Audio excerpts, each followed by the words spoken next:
The snow started just after sunrise, not the soft, romantic kind that dusts windowsills like powdered sugar. No. This was the kind that swallows highways, howls against the windshield, and makes you question every decision that brought you here. But I kept driving, both hands on the wheel, jaw tight, eyes squinting through the storm. In the passenger seat sat a silver bakery box, tied with gold ribbon. Inside was Chloe's favorite. Lemon poppy chiffon with honey frosting and candied violets. A cake I'd ordered 3 weeks ago, paid in full, special instructions, made fresh that morning. It sat on my lap most of the ride like it was fragile. Truth, or maybe proof, that I cared, that I showed up. Chloe had always loved big gestures, so I planned one. 9 hours on the road, through ice, sleet, and the kind of fog that makes the world feel like a forgotten dream. I wanted to surprise her at her engagement party, not for attention, not even to be thanked, just to see her smile. The one she used to have when we were kids, making birthday cards from construction paper and glue. Somewhere outside Albany, I stopped for gas. Changed into heels in a rest stop restroom. My wool coat stuck to me like damp regret. Still, I looked at myself in the mirror, cheeks flushed from cold and wind, and whispered, "She's your sister. This will mean something." By the time I reached the Caldwell estate, twilight had begun to pull shadows across the snowbanks. The gates were strung with twinkling gold lights. The air smelled faintly of pine and smoke. And through the front windows, I caught the glow of chandeliers and silhouettes dancing between them. I let myself believe, for a moment, that I belonged in there. That this would be one of those nights we'd remember, a story to retell. But I was wrong. I handed the valet my keys with a nervous smile. He blinked at me twice, then asked, "Are you with catering?" And just like that, the snow wasn't the coldest thing I'd faced that night. I laughed, polite, unsure, brushing the snow off my coat sleeve as the valet disappeared with my car. Catering? Maybe it was the bakery box, or maybe I just looked like someone who didn't belong near crystal chandeliers and silk runners. Inside, warmth hit me like a wall.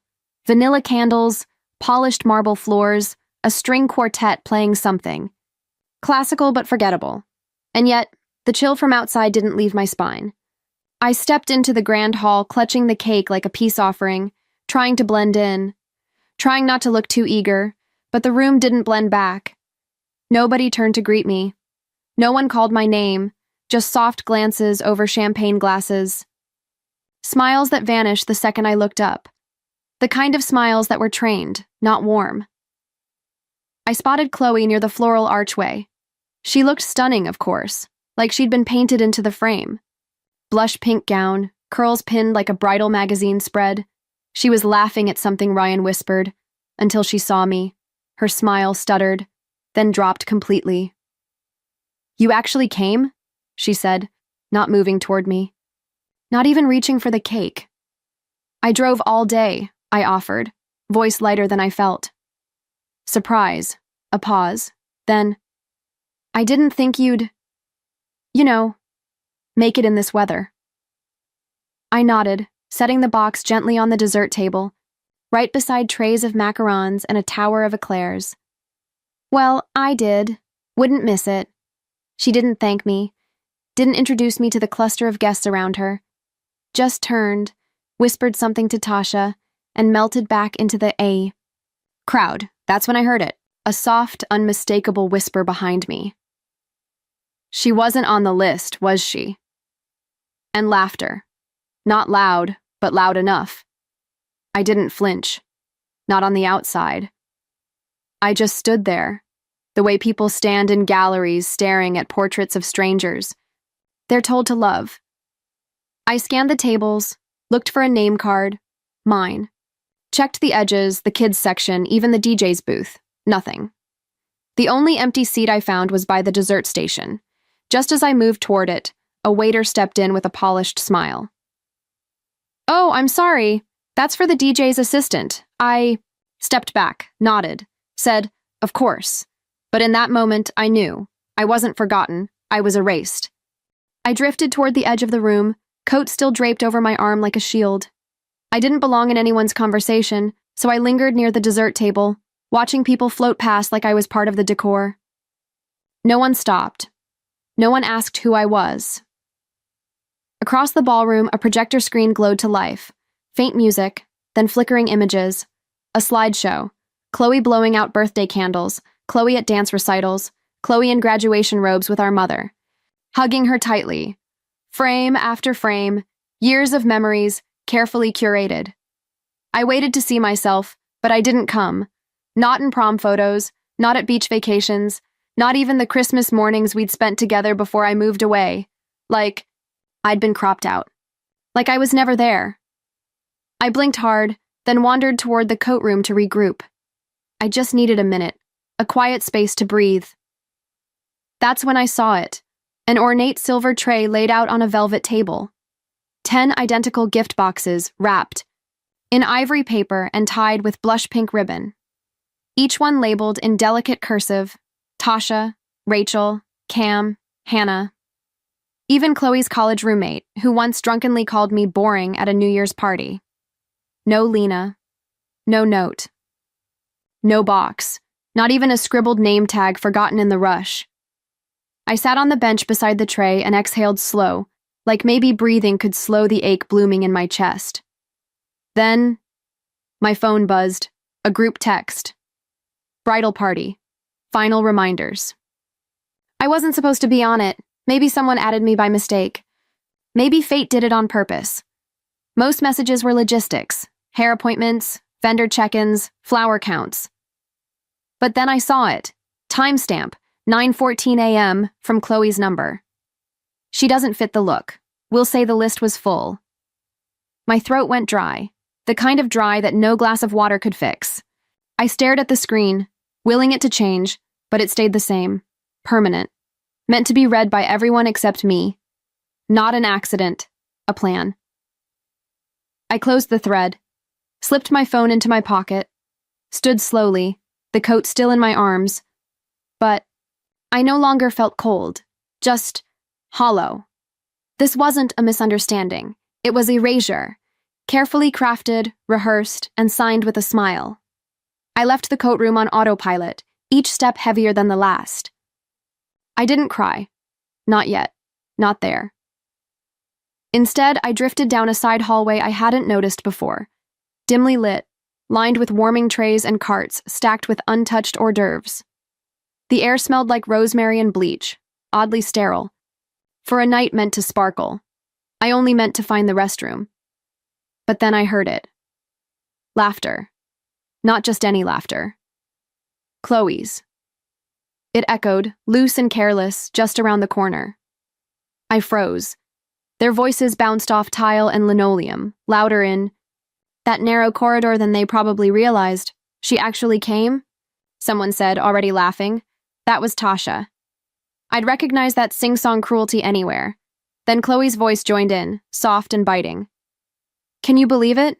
9 hours through a snowstorm for what? A pity cupcake? Another snort. Then, a third voice chimed in, one of the other bridesmaids maybe. What if she'd crashed on the way? Chloe chuckled. That low, familiar chuckle that used to mean secrets whispered in the dark. This time it held something colder. Honestly? She said. The silence, the sympathy, would have been a bonus. They laughed, loud, cruel, unashamed, and I just stood there, back pressed to the wall, fists clenched at my sides. Not in anger, but to stop the shaking. I stared at the shadow of Chloe's curls bouncing as she raised a champagne glass, her silhouette framed by flickering kitchen light. It wasn't just a joke. It was a wish I hadn't made it. A part of her had hoped I would disappear, not just from the party, but from the narrative entirely. Easier that way, I guess. No awkward questions, no reminder of the sister she couldn't Photoshop out. I didn't move, didn't breathe. Even the hallway seemed to go still. Eventually, I backed away, careful not to let my heels click too loudly. I slipped into the restroom down the hall and locked the stall door behind me.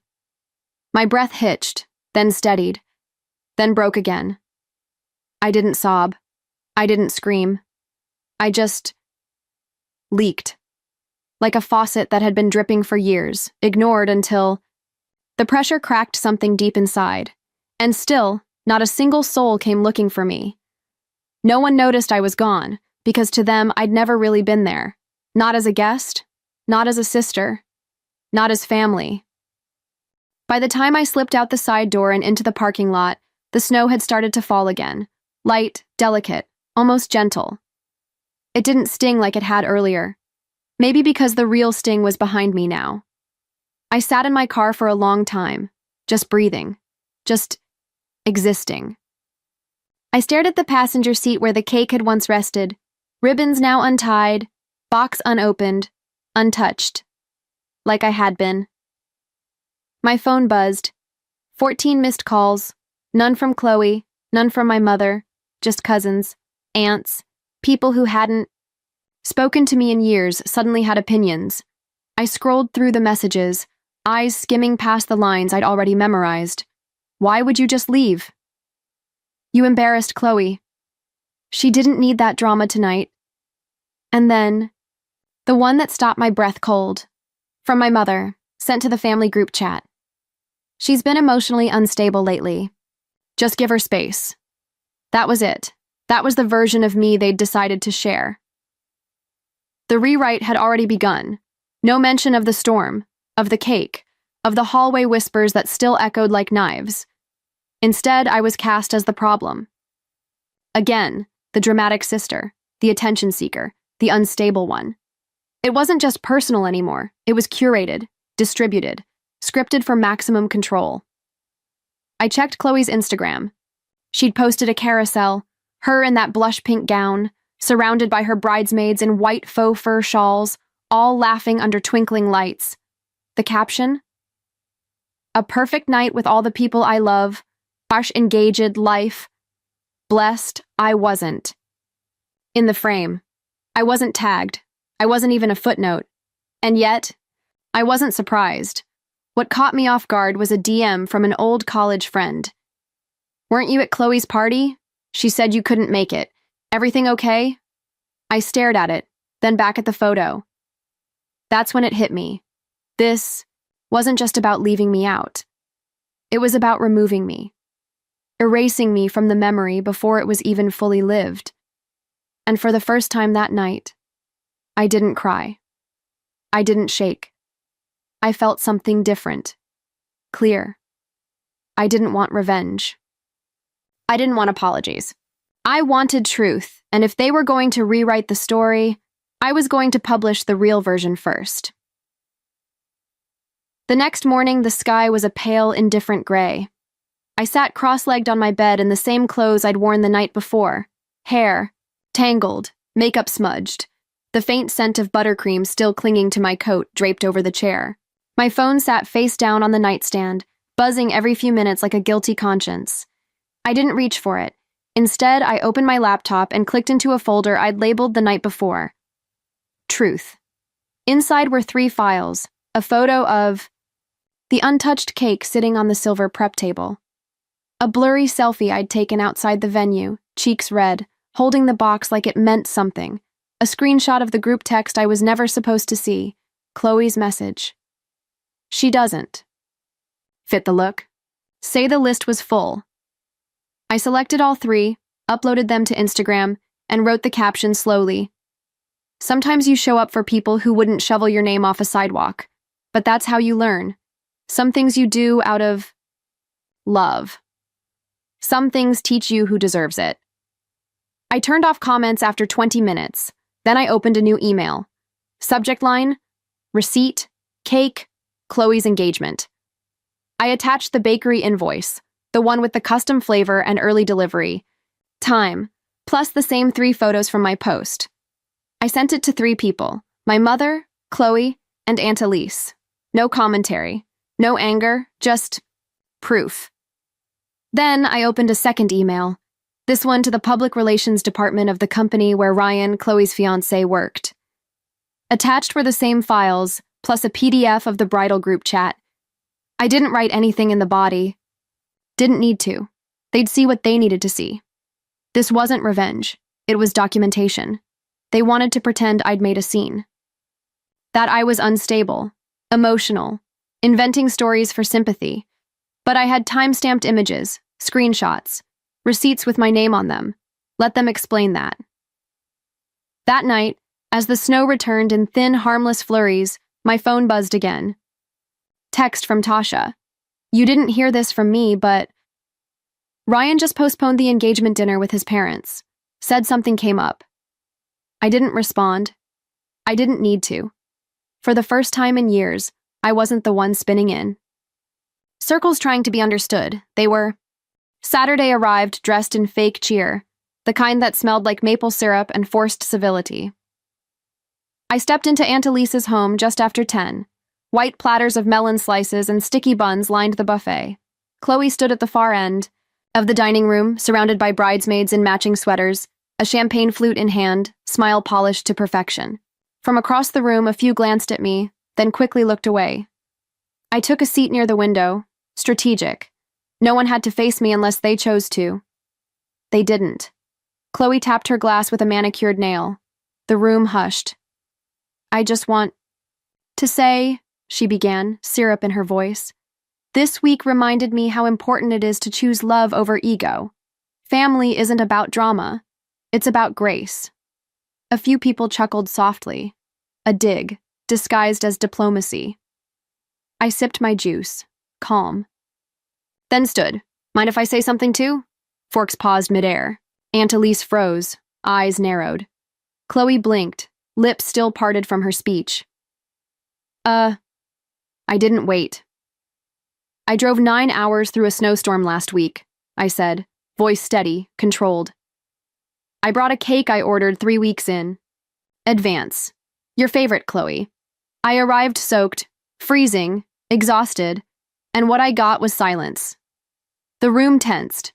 Not one hello, not one seat, not one name card. I watched my sister laugh, then vanish. I heard bridesmaids whisper about how I wasn't on the list. And later, I paused, glancing toward Chloe. I heard you. Chloe's expression cracked. Lena, that's not fair. I raised a hand, not to silence her, but to hold the floor. Through the service hallway, I heard you joke about how it would have been easier if I crashed on the drive. You said the silence would have been convenient, someone gasped. A glass clinked. Chloe's face flushed. You took that out of context? I unlocked my phone, tapped play. Her voice filled the room. 9 hours through a snowstorm for what? A pity cupcake? Then Tasha's laughter. What if she'd crashed? Imagine the sympathy. Silence. I lowered the phone. That's the context. Ryan, standing in the back, stared at Chloe like he didn't recognize her. My mother looked down at her lap. No one moved to speak. No one rushed to defend her. Chloe's voice shook. You don't get to twist this. You twisted it the second you decided humiliation was easier than honesty. I called you jealous, she snapped. And I called your bluff, I replied, louder now. You needed a villain so badly you forgot the cost of making one. The silence that followed wasn't awkward. It was real, sharp, honest. I didn't stay for the pastries. As I walked to the door, Aunt Elise followed, placed a hand on my back, and whispered something I'll never forget. You didn't just clear your name, sweetheart. You burned the whole script. I didn't turn around. I didn't need to. That night, the silence in my apartment felt different. Not hollow. Not heavy. Just earned. I was curled up on the couch, blanket tucked around my legs, when my phone buzzed. The name flashed across. The screen like a ghost trying to slip back through the door, it slammed. Chloe. I stared at it. No part of me flinched. No heart skip. No breath caught. Just stillness, I answered. Her face appeared on the screen. Same soft curls, same mascara-heavy lashes, but none of the usual performance. Just a woman unraveling behind an iPhone camera. You picked a weird time to ghost, she said, forcing a half smile. People are asking questions. I didn't speak. I'd learned something lately. Silence makes liars squirm. She shifted in her seat, voice dropping. You always overreact. You take things too personally. That night wasn't about you. Still, I stayed quiet. I didn't mean for you to hear anything, she said. You know how I get when I'm nervous. Tasha was just being stupid. We were joking. I let her talk, let her run the usual script. Waited for the part where she asked for my forgiveness without ever offering an apology. Finally, I cut in. Calm, clear. I nearly died getting there. Chloe, she blinked. I drove through a blizzard. For you. I brought your favorite cake. I stood in that freezing hallway and listened to you laugh about how peaceful things would be if I'd never shown up. That's not fair, she whispered. No, I said. What's not fair is being erased. No seat, no photos, no name, just a ghost crashing your party. Her jaw clenched. You're making this into a whole thing. I'm not making anything, I replied. I'm just done letting you rewrite it. She opened her mouth to argue, but I tapped mute. For 30 seconds, I watched her speak, hands flailing, brows furrowed, completely unaware I couldn't hear a word. Then, I ended the call, no drama, no shout, just done. Afterward, I opened my email, attached the catering receipt, subject line, the cake that got left behind. I sent it to her, to our mother, to Aunt Elise. The replies came fast. One stood out, from my mom. Just 4 words. This isn't helping, Lena. But they were wrong. This time helping myself was enough. Sunday morning came with sun, like the storm had never happened. But the silence it left behind? That lingered. I didn't check my phone, didn't scroll, didn't reread the messages or the comments piling beneath my post. I didn't need outside noise to tell me what I already knew. They'd written their version of me for years. The too sensitive one, the drama magnet, the emotional wreck. Not anymore. I pulled on a coat and walked 2 blocks to the little bakery near my apartment, the same one I'd ordered from before all this started. The woman behind the counter remembered me. She asked if I wanted another engagement cake. I smiled. No, just something simple. I picked a small white cake with gold dusting. No writing, no flowers, no occasion, just peace. Back home, I lit a single candle, sliced a piece and sat by the window. The snow was gone, melted into quiet puddles that reflected blue skies and bare trees. A clean slate. I didn't cry. I didn't toast. I just ate. Not for celebration, not for show, but because I'd finally remembered something I'd spent years forgetting. You don't need their permission to be seen. You don't need their seat to have a voice. And sometimes the storm doesn't come to destroy. It comes to clear the air. This story didn't end with applause. It ended with truth.